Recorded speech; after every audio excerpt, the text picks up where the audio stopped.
और मैं फिर वही बात दोहराता हूं कि अगर आपको गांव में रहकर एक कंपनी खोल के अपने ही बच्चों को वहां मैनेजर बनाना है और उनको वैसी ही सुख सुविधा देनी है जो उनको शहरों में भी नहीं मिल पाती, उसके लिए, इस कार्य के लिए आपको वचनबद्ध होना पड़ेगा।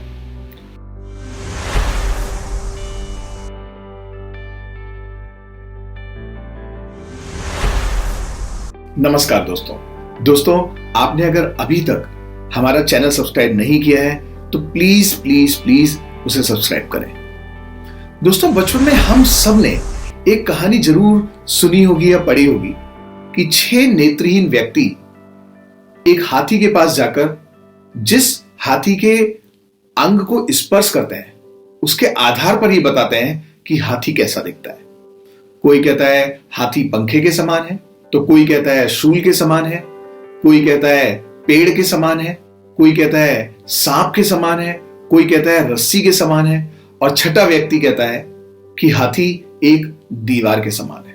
दोस्तों, ये कहानी में जो सार्थक बात कही गई है, दुर्भाग्यवश वही आज हमारे देश के ग्रामीण क्षेत्र की हालत है। जी हां, हमें, चाहे हमारे वो ग्राम प्रधान हो, चाहे हमारे क्षेत्र के विधायक हो या सांसद हो, या फिर उन सबके अलावा कोई भी छोटे मोटे नेताजी या फिर कोई थोड़े बहुत पढ़े लिखे व्यक्ति जो बात हमें जिस तरह से बता देते हैं, हम उस बात को वैसे ही मान लेते हैं। अब देखिए ना, अगर आप लोग आज तथाकथित समाचार चैनल देखें तो हर चैनल की अपनी एक राय है हर मुद्दे को लेकर।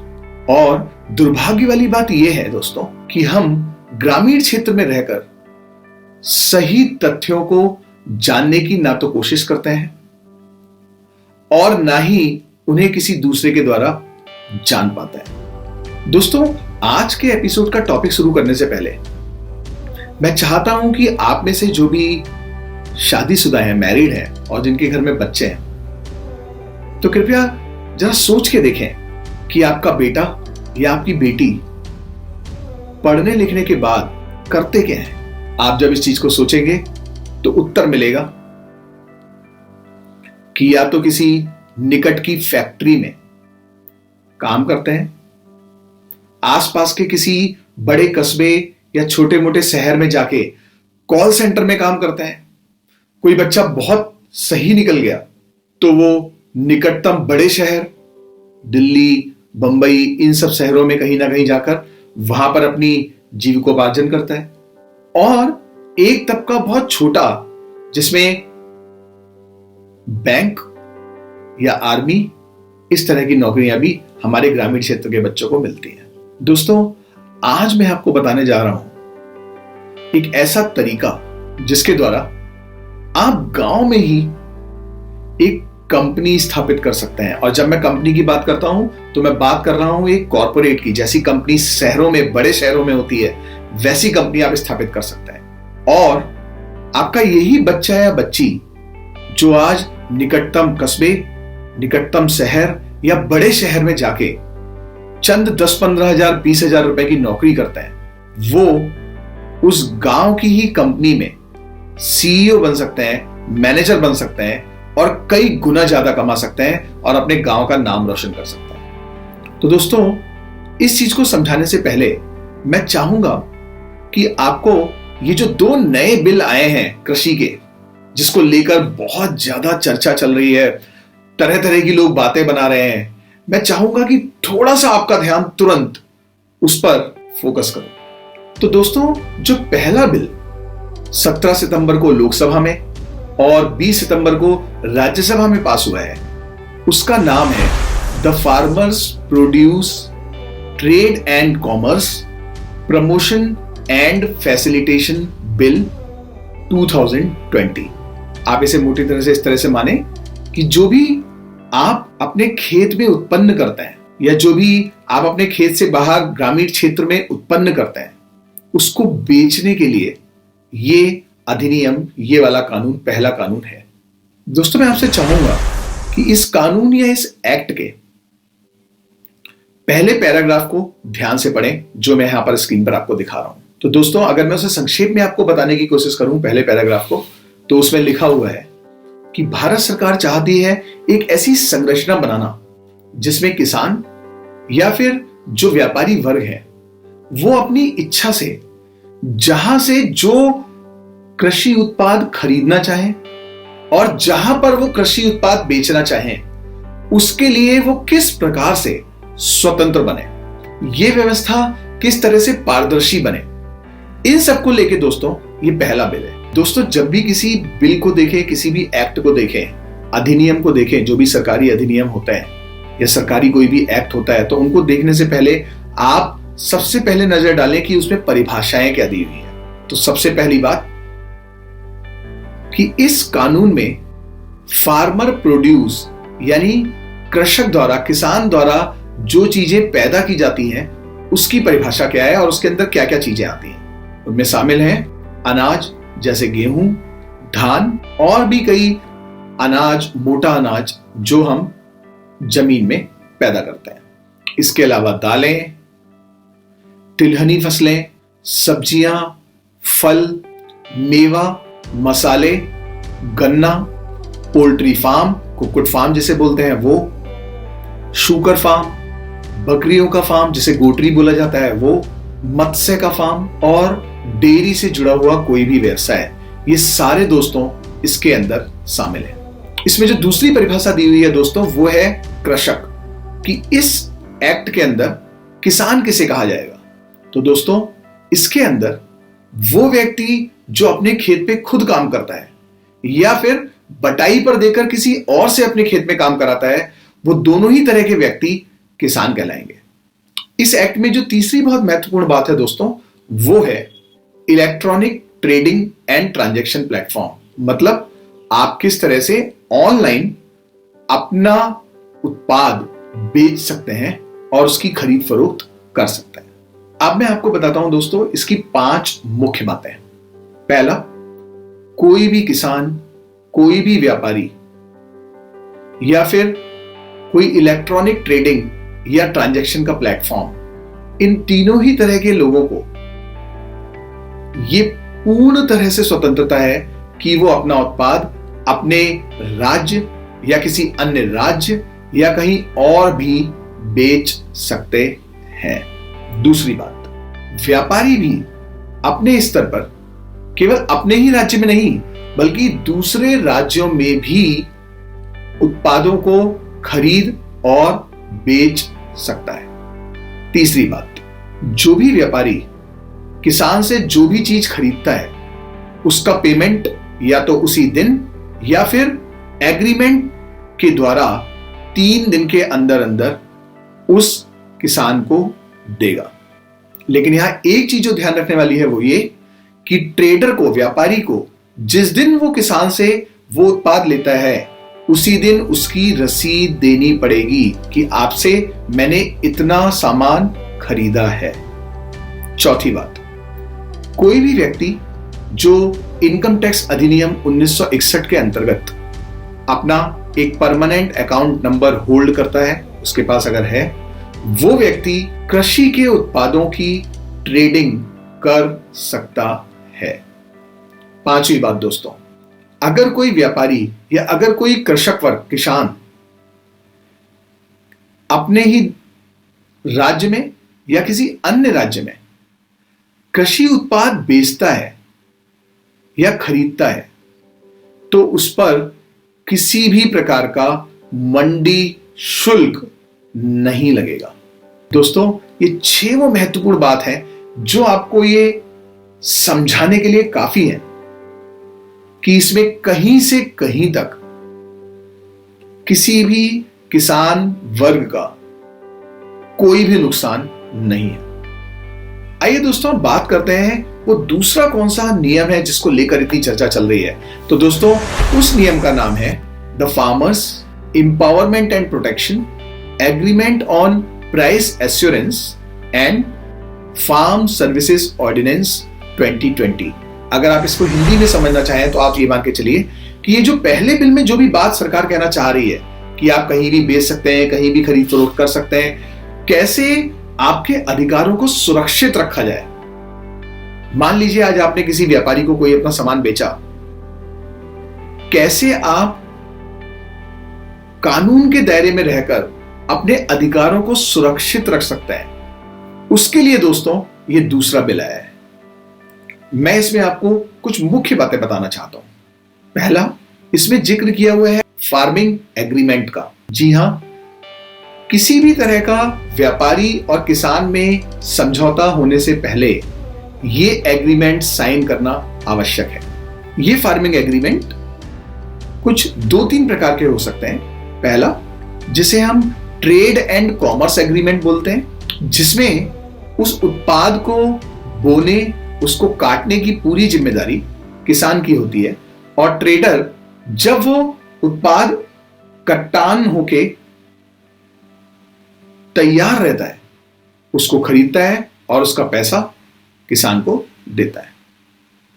दूसरा इसमें जो एग्रीमेंट है उसे कहते हैं प्रोडक्शन एग्रीमेंट, जिसमें ट्रेडर यानी जो व्यापारी है वो ये इंगित करता है उस एग्रीमेंट में कि आपको किस किस प्रकार से वो फसल बोनी है, काटनी है, और वो जो भी प्रोडक्शन हुआ है, वो चाहे कम हुआ है, ज्यादा हुआ है, फसल बहुत ही नुकसान हुआ है, वो सारी जिम्मेदारी ट्रेडर की या व्यापारी की रहती है। और एक इसमें तीसरे तरह का दोस्तों एग्रीमेंट होता है जो इन ऊपर के दोनों का मिक्स होता है, मतलब जिसमें बोने और फसल को लगाने काटने की भी बात होती है और साथ में उसे खरीदने की भी बात होती है। तो दोस्तों इस एग्रीमेंट में, इस कानून में वो सारी परिभाषाएं बिल्कुल सुरक्षित की गई हैं ताकि आपके अधिकारों का हनन ना हो। इसमें एक और बहुत महत्वपूर्ण बात है दोस्तों, वो ये कि इस एग्रीमेंट की अवधि, अगर वो एक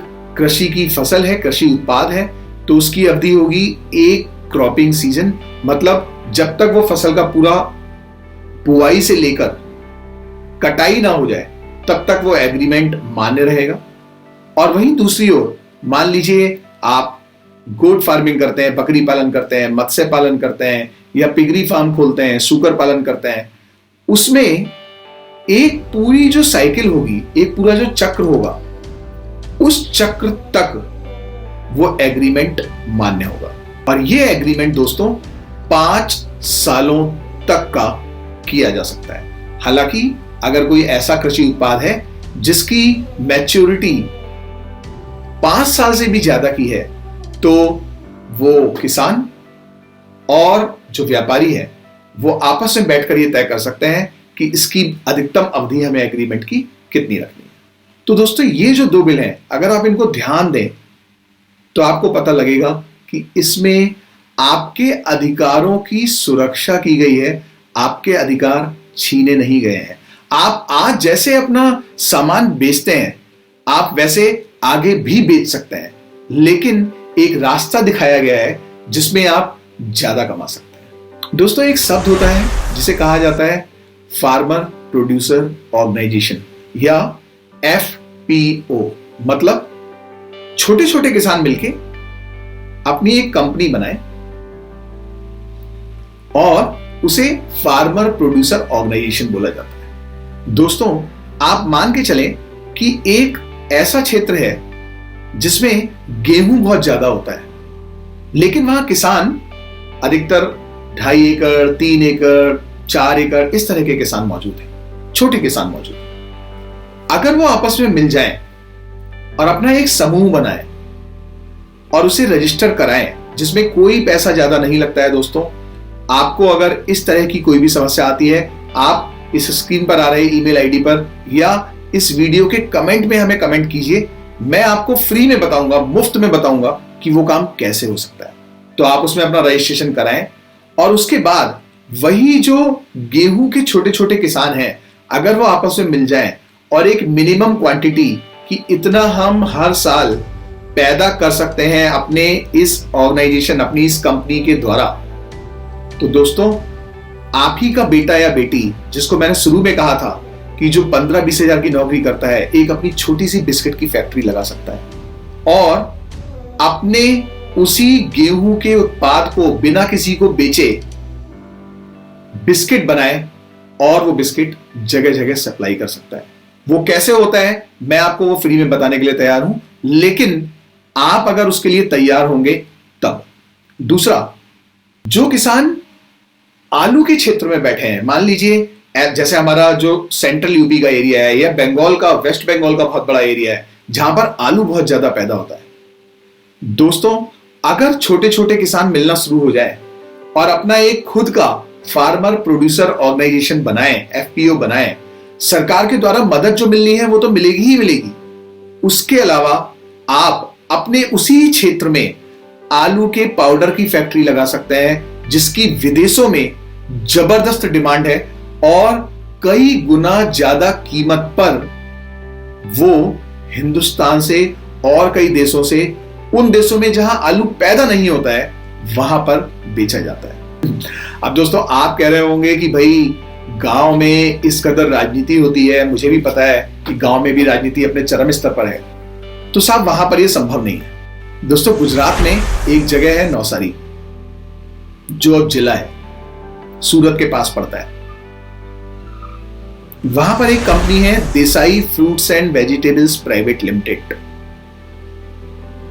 जो देसाई जी, अजीत देसाई जो उनके मालिक हैं, उनको हिंदुस्तान में बनाना किंग कहा जाता है और वो भी छोटे ही स्तर से उठकर धीरे धीरे अपने साथ किसानों को जोड़ते चले गए और आज इतनी बड़ी कंपनी के मालिक हैं। इस कंपनी में बहुत अच्छे अच्छे फंडर्स का पैसा लगा हुआ है।